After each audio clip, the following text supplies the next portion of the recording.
Tom Barnes, otherwise known as Fro from TMS, and this is BMI's How I Wrote That Song. We wrote Before You Go in December 2018. Someone You Loved was out but hadn't had any chart success.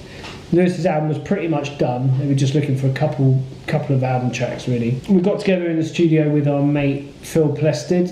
We hadn't written with him too much at that point, but now he's one of us and Lewis's most frequent collaborators.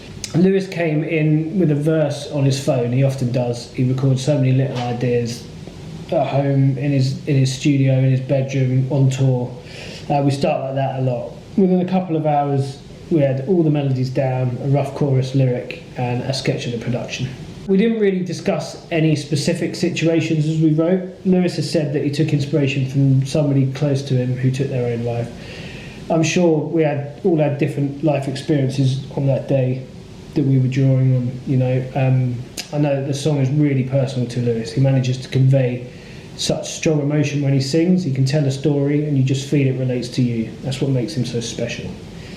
We thought we had a good one. After the session we listened back and our management thought it was great. We sent it in to Lewis, but at that point I think the album was done. They'd pretty much decided on the track listing, so we thought it was just going to be one of those songs that dies on a hard drive.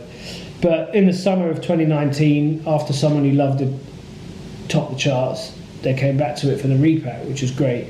Lewis was touring with Ed Sheeran, and I managed to grab a couple of hours with him between shows. We recorded the middle eight, put down some extra guitars, and that was pretty much it.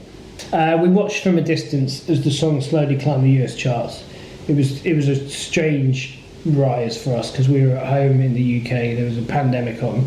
Everyone was locked in their houses and we couldn't get to enjoy the success like we normally would. You know, every year we're out in LA for maybe, I don't know, 8 to 12 weeks. The songs really resonated with people during the pandemic, you know. A lot of people have had to say goodbye to people without actually saying goodbye.